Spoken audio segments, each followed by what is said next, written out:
and welcome to Indus News Live from Islamabad. I'm Hira Mustafa and these are the headlines.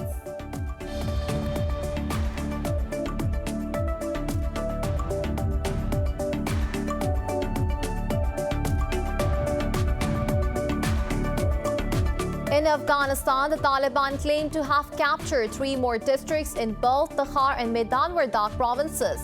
Spokesperson Zabihullah says they killed the intelligence chief in Chak district and captured 39 soldiers. However, the government has not commented on the Taliban's claims so far.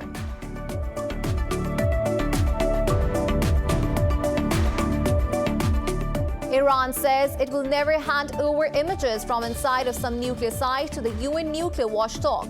According to state media, the Speaker of Iran's parliament, Mohammad Baqir Kalibaf, said a monitoring agreement has expired.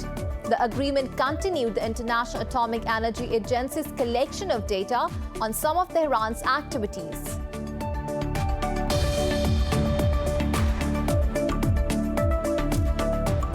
Former U.S. President Donald Trump has forcefully reiterated that the Republicans will take back Congress and the country.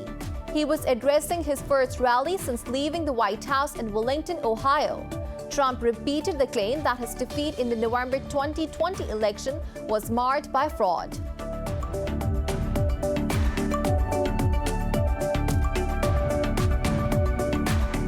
Brazil has reported nearly 1,600 deaths from coronavirus overnight, along with over 64,000 cases. Here in Pakistan, 23 people lost their lives and 900 tested positive in the past 24 hours. Globally, there are 180 million coronavirus cases so far and 3.9 million fatalities.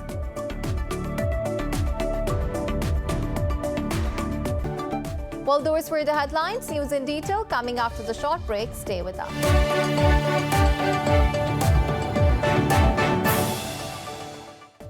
Welcome back. Now the news in detail.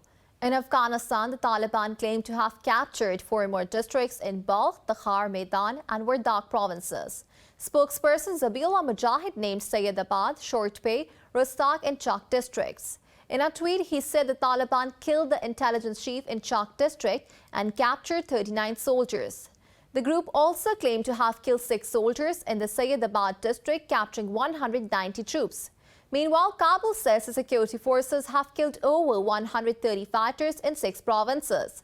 Earlier, officials said about 5,000 Afghan families have fled Kunduz as fighting between the Taliban and Afghan forces rages. The displaced who have taken refuge in a school say they have not yet received any kind of help. Pakistan's National Security Advisor says no one should use the country's soil for terrorism and subversive activities. Talking to local media, Moeed Yusuf said Islamabad is a key contributor to regional peace. Yusuf said the unrest in Afghanistan is an immediate challenge for the Shanghai Cooperation Organization. The Prime Minister's aide noted that Kabul's situation has perturbed the entire region. He said Pakistan has always advocated for an Afghan-owned and Afghan-led political settlement. Yusuf said it is the only way to achieve peace in the region. Iran says it will never hand over images from inside of some nuclear sites to the UN nuclear watchdog. The Speaker of Iran's parliament said a monitoring agreement with the International Atomic Energy Agency has expired. According to state media, Mohammad Baqir Kalibaf said any data and images will now remain in Tehran's possession. Earlier, the US said Iran's refusal to engage the IAEA would be inconsistent with its desire for a return to the nuclear deal. The pact continued the collection of data on some of Tehran's activities. Both sides struck the 3-month agreement in February after Tehran decided to reduce cooperation with the agency. Egypt's President Abdel Fattah al-Sisi has arrived in Baghdad for a trilateral summit between Egypt, Iraq and Jordan. He is the first Egyptian leader to visit Iraq in nearly 3 decades. Upon his arrival, al-Sisi was received by his Iraqi counterpart Barham Saleh at Baghdad International Airport. During their meeting, the 2 leaders agreed to bolster bilateral relations, particularly in wake of regional challenges. The trilateral summit marks the 4th round of talks between the 3 countries. It aims to strengthen economic, trade and investment cooperation and reinforce political consultation on regional issues. Al-Sisi is also scheduled to meet the Iraqi Premier and Jordan's King Abdullah II on the sidelines of the summit. In Lebanon, security forces and protesters have clashed as they took to the streets to denounce the pound's depreciation. State media said the marchers tried to storm central bank offices in Tripoli and Sidon, but the army pushed them back. Reportedly, they also set fire to the entrance of a government office and tried breaking into the house of lawmakers. Meanwhile, gunshots were heard outside a lawmaker's house after the army tried to disperse the protesters. In Peru, demonstrators burned tires to protest the dire living conditions. Earlier, money changers said the Lebanese pound was trading at up to 17,500 in the black market. Former U.S. President Donald Trump has forcefully reiterated that the Republicans will take back the Congress and the country. He was addressing his first rally since leaving the White House in Bulletin, Ohio. Addressing the supporters, Trump lambasted President Joe Biden's immigration policies. He repeated the claim that his defeat in the November 2020 election was marred by fraud. The former president dangled the possibility of running for the office again in 2024. Joe Biden is destroying our nation right before our very own eyes. The number one priority for everyone who wants to save America is to pour every single ounce of energy you have into winning a gigantic victory in the midterms and in 2024. In the U.S. state of Florida, the death toll from a building collapse in Miami has risen to 5, while 156 people are still missing. Officials say 130 people have been accounted for so far. A smoldering fire broke out underneath the rubble, hampering the ongoing rescue efforts. Miami-Dade Mayor Daniela Levine Cava said the blaze was very deep and caused incredible difficulties. Officials say they have not located any signs of life in the mountain of debris amid continuing search. Meanwhile, a now-released 2018 inspection highlighted a major error in the building's original design. It noted the fall prevented water from draining from the base of the apartment blocks.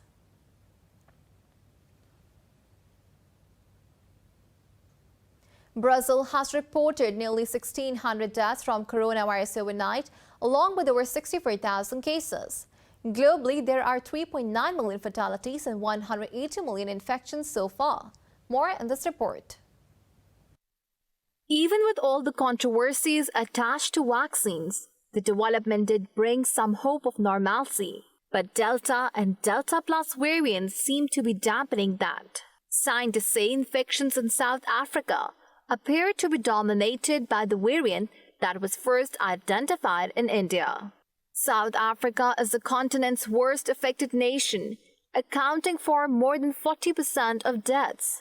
But the rollout of vaccines has been slow, with just 2.7 million administered so far out of a population of 60 million. Over in Portugal too, over 70% of infections in Lisbon are from the Delta. As the variant spreads in Europe, German Chancellor Angela Merkel said the EU needs a more unified approach to travel rules. We are concerned about the Delta variant. I lobby for a more coordinated approach, particularly about entries from regions where virus variants abound. We'll discuss vaccinations and our activities in Africa. Britain's Health Minister Matt Hancock has quit after he was caught breaking COVID-19 rules by embracing an aide in his office. Downing Street said former Finance Minister Sajid Javid will replace Hancock. Meanwhile, in vaccine news, Cuba is stepping up production and international contracts for its homegrown vaccine after strong efficacy reported for its Abdala jab. There are two advantages that the Cuban vaccines have in comparison to other vaccines being used. One is the issue of being kept cool because it can be stored between 2 to 8 degrees Celsius. So for countries where keeping vaccines cool is a problem, distribution is then different for millions of doses stored at between 2 to 8 degrees rather than it being kept at freezing temperatures.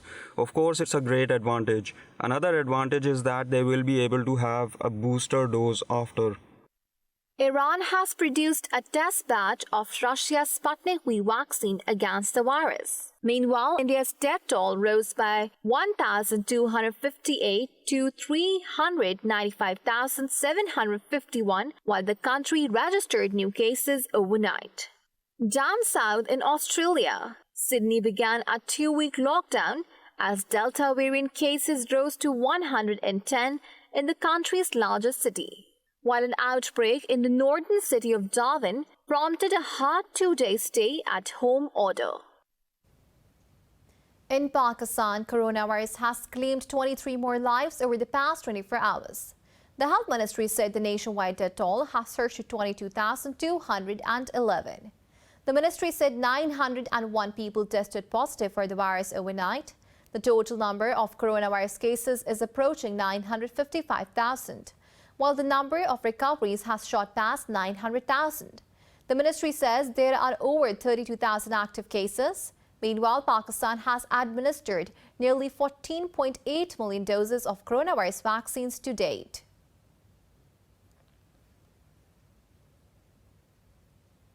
Colombia's police director has linked the rifle used in the attack on President Iván Duque's helicopter to Venezuela. The aircraft was struck by multiple bullets as it flew near the border with Venezuela.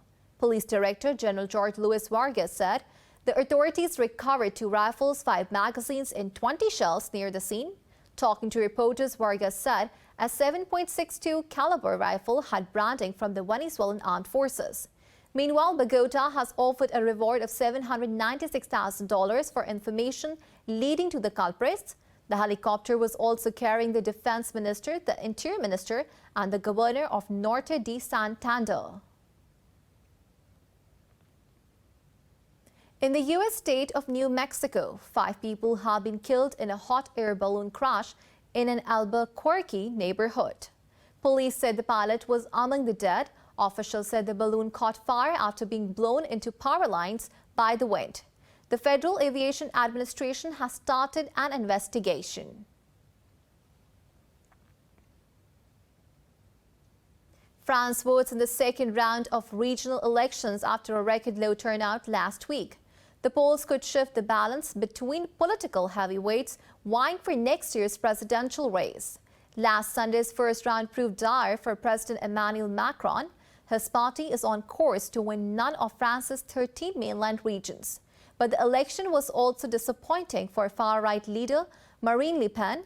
Le Pen's party only came top in one region, province in the southeast, defying projections it would come first and sixth. Instead, the center-right conservatives defeated by Macron in the 2017 presidential and legislative elections staged a surprise comeback. In Peru, thousands of people hit the streets amid uncertainty over the result of a tight presidential election. The outcome has been held up by legal challenges, sparking the latest wave of protest. Supporters of both socialist Pedro Castillo and right-wing rival Keiko Fujimori carried out the demonstrations. Castillo's supporters marched in downtown Lima, calling for his apparent election win to be confirmed. A few blocks away, thousands of others supporting Fujimori paraded with Peruvian flags and banners. Addressing her supporters, Fujimori called for an international audit in the face of uncertainty. Castillo holds a slender 44,000 vote lead over Fujimori, who claims fraud with little evidence. At least 298 migrants, including 26 minors, have been rescued overnight in the Atlantic Ocean near the Canary Islands. Emergency services say the migrants were traveling in 7 different boats. They were spotted off the islands of Fuerteventura, Gran Canaria, El Hierro, Lanzarote and Tenerife. Officials say a child in serious condition was transferred to the hospital. So far this year, more than 5,700 migrants have made the dangerous crossing from Africa to the Canaries archipelago. The number is twice as many as in the same period in 2020, which itself saw an 8-fold increase from 2019.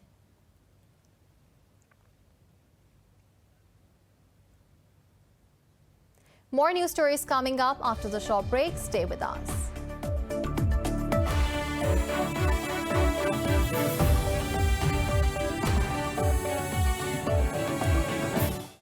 In Hong Kong, at least 10 cabin cruisers have sunk after a fire swept through a marina, igniting fuel tanks. Authorities said 16 vessels were set ablaze, but there were no serious casualties. Local media cited the fire service department as saying that 35 people have been rescued. The fire at the shelter in the city's Aberdeen district took firefighters more than 6 hours to put out. Footage shows thick smoke covering the marina and neighboring tower blocks, while fuel tanks can be heard exploding.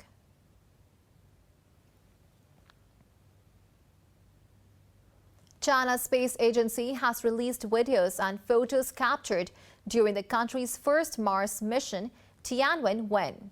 The footage was captured by rover Zhurong, which arrived in orbit around Mars in February. This is the first time that videos of the rover's movements on Mars have been seen. The Tianwen-1 mission was launched on July 23rd in 2020 and so far has been in space for 338 days. The space mission comes as the Chinese Communist Party celebrates its 100-year anniversary. China is only the second country after US to land and operate a rover on Mars.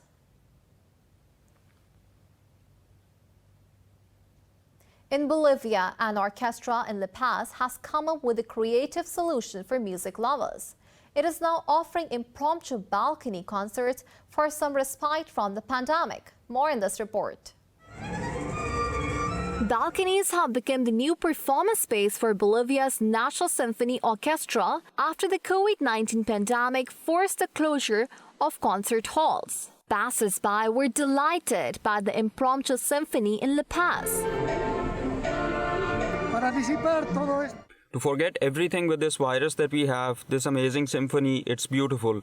And it shouldn't be just at this time, it should continue because music relaxes you. This music makes you forget the bad that is happening.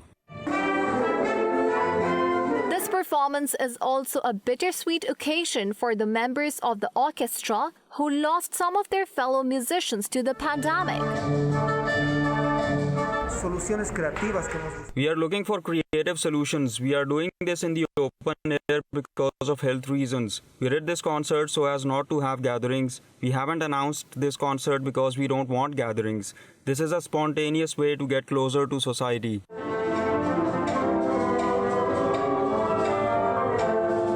Bolivia's National Symphony Orchestra does not yet have a return date to live performances in concert halls. Until then, residents of La Paz can look forward to these impromptu balcony performances. The U.S. Pacific Northwest continues to bake in a historic heat wave, pushing temperatures into triple digits.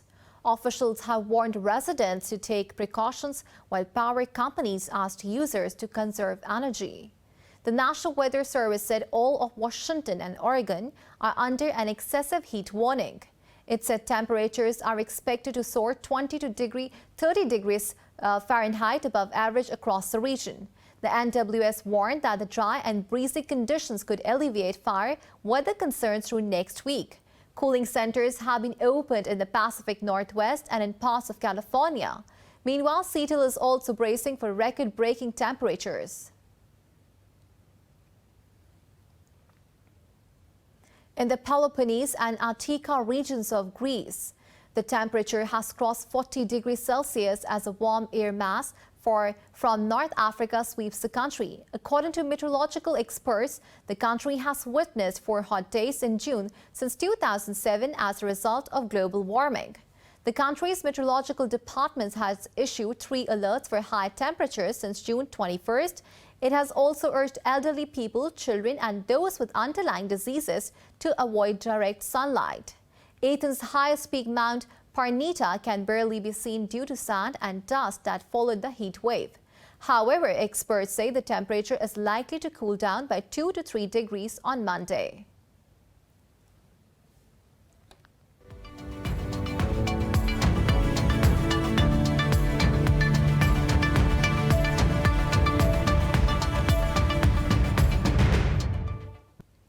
China says its industrial profits have expanded to $530 billion in the first 5 months of 2021. According to the National Bureau of Statistics, the profit grew 83% from the same period a year earlier. It said May's profit rose 36.4% from a year earlier to $128.58 billion. Accessing to NBS, it was a slowdown from the 57% surge reported in April. Officials cite high commodity prices as the reason for the decline.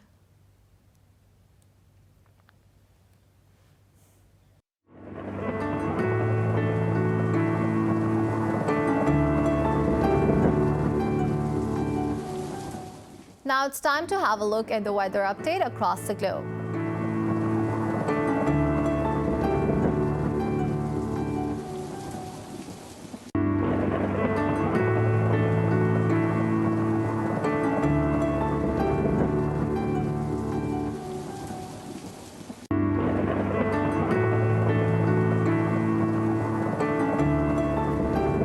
For the latest updates, you can follow us on social media at indus.news.